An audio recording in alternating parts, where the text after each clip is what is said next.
বাড়িতে মেহমান আসবে, তার জন্য সকাল সকাল আমার মা এবং ভাইয়া ঘুম থেকে উঠে বাজারে গিয়ে কিছু বাজার করে নিয়ে আসলো। মেহমান আসলে আমরা একটু মেহমানকে আপ্যায়ন করার খুবই চেষ্টা করি। যতটুকু আমাদের কাছে সম্ভব ততটুকুই আমরা করার চেষ্টা করি। এই পর্যন্ত যত মেহমানি আমাদের বাড়িতে এসেছে, আল্লাহর রহমতে কেউ বলতে পারবে না যে আমাদের আপ্যায়নটা খারাপ হয়েছে। যতটুকু আমাদের সামর্থ্য ঠিক ততটুকুই করি আমরা। তো আল্লাহর রহমতে আরো যদি সামর্থ্য কোনোদিন হয়, তাহলে ইনশাল্লাহ এর থেকে আরো বেশি করার চেষ্টা করব। আমাদের মেহমানরা পাঙ্গাস মাছ খুব পছন্দ করে। বাজারে গিয়েছিল ইলিশ মাছ আনার জন্য, কিন্তু তেমন মাছ উঠেনি, ভালো মাছও পায়নি।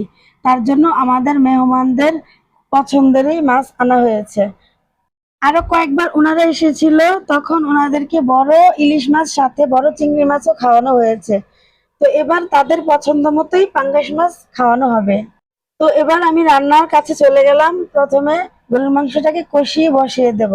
গরুর মাংসটা এভাবে হাতে মাখিয়ে মশলা দিয়ে, গরুর মাংস এভাবে মশলা দিয়ে মেখে নিলে তারপর রান্নাটা খুব স্বাদ হয়। তার জন্য আমি সবকিছু মশলা দিয়ে মেখে নিয়ে এখন বসিয়ে দিলাম একটা পাতিলে।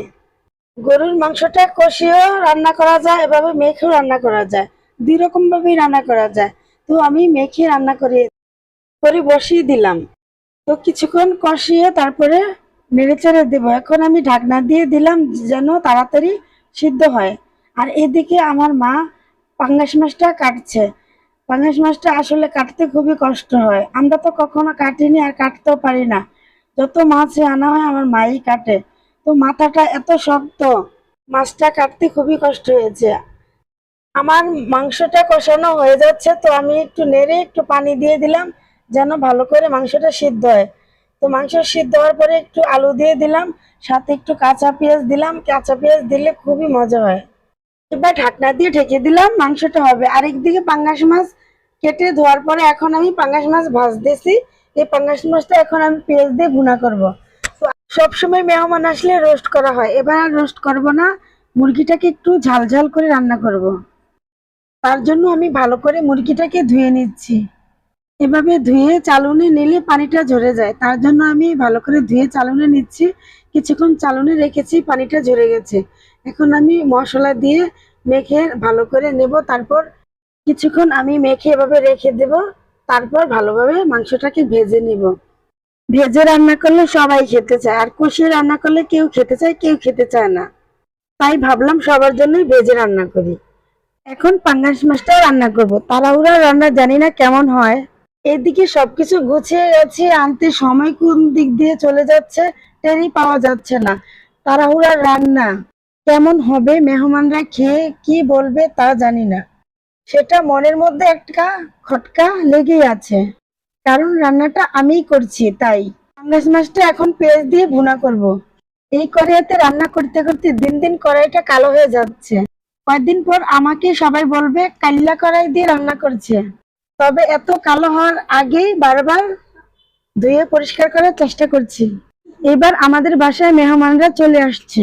বাঙ্গি আমরা তেমন পছন্দ করি না, আমরা তরমুজ খেতে পছন্দ করি। তো বাঙ্গি দোনোটাই আমার মার জন্য রেখে দিয়েছি। আমার মা খুব পছন্দ করে বাঙ্গি খেতে। মেহমান আসলে ঘরে খুব আনন্দ লাগে, মনে হয় যে একা নেই, আমাদের অনেক আত্মীয় স্বজন আছে। ছোটবেলা লাল মিষ্টি নিয়ে আমরা বোনেরা বোনেরা অনেক ঝগড়া করতাম, আর এখন বড় হয়ে দেখি সাদা মিষ্টিটাই মজা। মিষ্টির সাথে দই এই জিনিসটা খুবই মানায়। এখন তরমুজটা কেটে ফ্রিজে রাখবো ঠান্ডা হওয়ার জন্য। ঠান্ডা ফ্রিজের তরমুজ খেতে খুব মজা লাগে। তরমুজটা কেটে নিচ্ছি। তরমুজটা কেটে নেওয়ার পরে দেখা যাবে তরমুজের কালারটা কেমন হয়েছে। মাশাআল্লাহ, মাশাআল্লাহ, খুব সুন্দর হয়েছে, লাল টুকটুকে।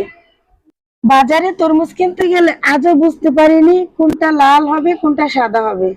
নিজের পছন্দ মতো একটি তরমুজ কিনে নিয়ে আসি, কিন্তু মনের মধ্যে একটা টেনশন থাকে যে এটা ভালো হবে না খারাপ হবে। তবে যাই হোক, মেহমানদের জন্য ফল কেটে দিয়ে আবার রান্নাঘরে চলে আসলাম মুরগি রান্না করার জন্য। তো আমি মুরগিটাকে ভালোভাবে এখন কষিয়ে রান্না করব।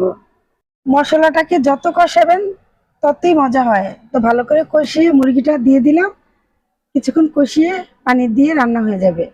মুরগি রান্না শেষ আমার। এখন আমি পোলাও তেমন একটা রান্না করতে পারি না, তার জন্য আমার ভাবিকে দায়িত্বটা দিয়ে দিলাম।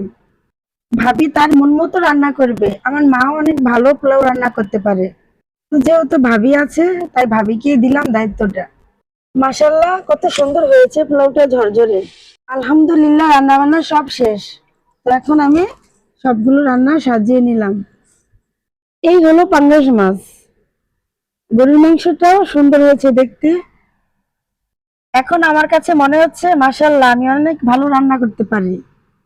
মেহমানদের জন্য আমরা কখনো গরুর মাংসতে আলু দেই না, কিন্তু এই মেহমানেরা আলু খেতে খুব পছন্দ করে। তাই তাদের মন মতোই এবার রান্না করাটা হলো। তারা যা যা পছন্দ করে তা আমরা আগে থেকে জেনেছি, তা অনুযায়ী এখন রান্না করলাম। তবে আলহামদুলিল্লাহ যা যা রান্না করতে পেরেছি তাই আল্লাহর কাছে শুকরিয়া।